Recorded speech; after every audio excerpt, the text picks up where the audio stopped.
ಶಿರಾದಲ್ಲಿ ಎರಡನೇ ಏರ್ಪೋರ್ಟ್ ಆಗಬೇಕು ಅಂತ ಮನವಿ ಕೊಟ್ಟಿದ್ದೀವಿ. ಬೆಂಗಳೂರಿನಲ್ಲಿ ದೆಹಲಿ ವಿಶೇಷ ಪ್ರತಿನಿಧಿ ಟಿಬಿ ಜಯಚಂದ್ರ ಹೇಳಿಕೆ ಕೊಟ್ಟಿದ್ದಾರೆ.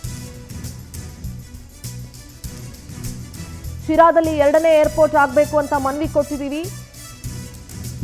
150 ಕಿಲೋಮೀಟರ್ ಅಂತರದಲ್ಲಿ ಎರಡನೇ ಏರ್ಪೋರ್ಟ್ ಆಗಬೇಕು.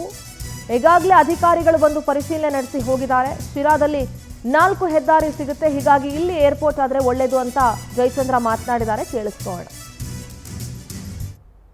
ಏರ್ ಕಾರ್ಗೋ ಆಗಬೇಕು ಅಂತಕ್ಕಂಥದ್ದು ಗುರಿ ಇಟ್ಕೊಂಡು ಇವತ್ತು ನಾವೆಲ್ಲ ಸುಮಾರು ತುಂಬ ಜನ ಶಾಸಕರೆಲ್ಲರೂ ಕೂಡ ಸೇರಿ ಶಿರಾದಲ್ಲಿ ಆಗಬೇಕು ಅಂತಕ್ಕಂಥ ಅಭಿಪ್ರಾಯವನ್ನು ಕೂಡ ಒಟ್ಟಾರೆ ತಿಳಿಸಿದ್ದಾರೆ. ಸರ್, ಈಗ ಒಂದು ಕೇಂದ್ರ ತಂಡ ಬಂದು ಈಗಾಗಲೇ ಪರಿಶೀಲನೆ ಮಾಡ್ತಿದೆ. 2ನೇ ದಿನ 3 ದಿನ ಪರಿಶೀಲನೆ ಮುಂದಾಗಿದೆ.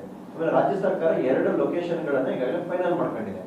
ನಿಮ್ಮ ಪ್ರಯತ್ನ ಏನಾಗುತ್ತೆ? ನೀವು ಸಿಎಂ ಭೇಟಿ ಮಾಡಲಿಲ್ವಾ? ಇಲ್ಲ, ನಮ್ಮದು ನಾವೇನಾಯಿತು ಅಂದರೆ ಟೀಮ್ ಇಷ್ಟು ಬೇಗ ಬರ್ತಾರೆ ಅಂತಕ್ಕಂಥ ನಮಗೆ ಅರಿವಿರಲಿಲ್ಲ. ನಾವು ಭೇಟಿ ಮಾಡಿ ಮನವಿಯನ್ನು ಕೊಟ್ಟಿದ್ದೇವೆ.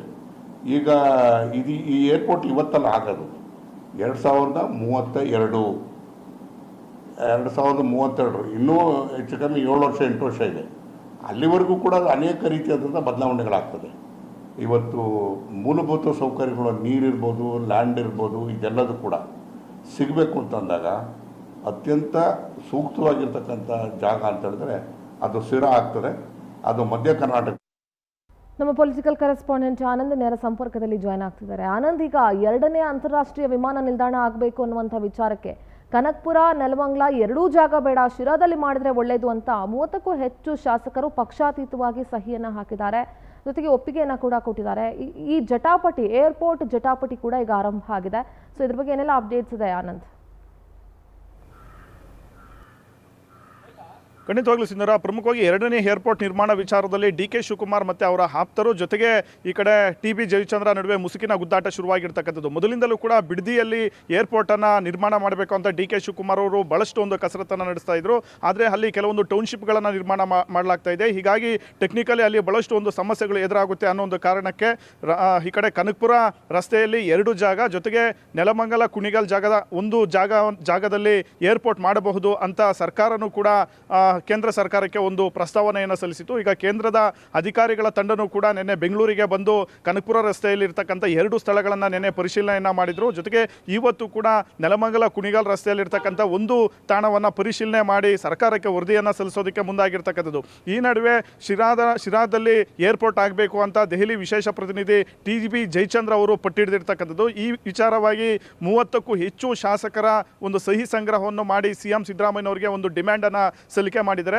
ಜೊತೆಗೆ ಶಿರಾದಲ್ಲಿ ಯಾಕೆ ಏರ್ಪೋರ್ಟ್ ಮಾಡಬೇಕು ಅನ್ನೋ ಒಂದು ವಿಚಾರವನ್ನು ಕೂಡ ವಿಸ್ತೃತವಾಗಿ ಸಿಎಂ ಅವರಿಗೆ ಮನವರಿಕೆ ಮಾಡೋದಕ್ಕೆ ಮುಂದಾಗಿರ್ತಕ್ಕಂಥದ್ದು. ಪ್ರಮುಖವಾಗಿ ಒಂದು ಏರ್ಪೋರ್ಟ್ನಿಂದ ಮತ್ತೊಂದು ಏರ್ಪೋರ್ಟ್ಗೆ 150 ಕಿಲೋಮೀಟರ್ ಅಂತರ ಇರಬೇಕು. ಹಾಗಾಗಿ ಶಿರಾದಲ್ಲಿ ಮಾಡಬೇಕು. ಜೊತೆಗೆ ಶಿರಾದಲ್ಲಿ ಹೇಮಾವತಿ ನಾಲೆ ಹರಿದು ಹೋಗುತ್ತೆ. ಅಪ್ಪರ್ ಭದ್ರನೂ ಕೂಡ ಆ ಒಂದು ವ್ಯಾಪ್ತಿಗೆ ಒಳಪಡುತ್ತೆ. ಅಲ್ಲಿ HAL ಸೇರಿದಂತೆ ಬಹಳಷ್ಟು ಒಂದು ಕಂಪನಿಗಳಿದೆ. ಇದೇ ಅಲ್ಲದೆ ಶಿರಾದಲ್ಲಿ 4 ಪ್ರಮುಖ ಹೆದ್ದಾರಿಗಳು ಹಾದು ಹೋಗುತ್ತೆ. ಈ ಕಡೆ ಇಲ್ಲಿ ಶಿರಾದಲ್ಲಿ ಮಾಡಿದ್ರೆ ಬೆಂಗಳೂರಲ್ಲಿ ಇರತಕ್ಕಂಥ ಒಂದು ಟ್ರಾಫಿಕ್ ಅನ್ನು ಕೂಡ ತಡೆಗಟ್ಟಬಹುದು ಅನ್ನೋ ಒಂದು ವಿಚಾರಗಳನ್ನು ಮುಂದಿಟ್ಟುಕೊಂಡು ಸರ್ಕಾರಕ್ಕೆ ಒಂದು ಮನವಿಯನ್ನು ಸಲ್ಲಿಸೋದಕ್ಕೆ ಮುಂದಾಗಿರ್ತಕ್ಕಂಥದ್ದು.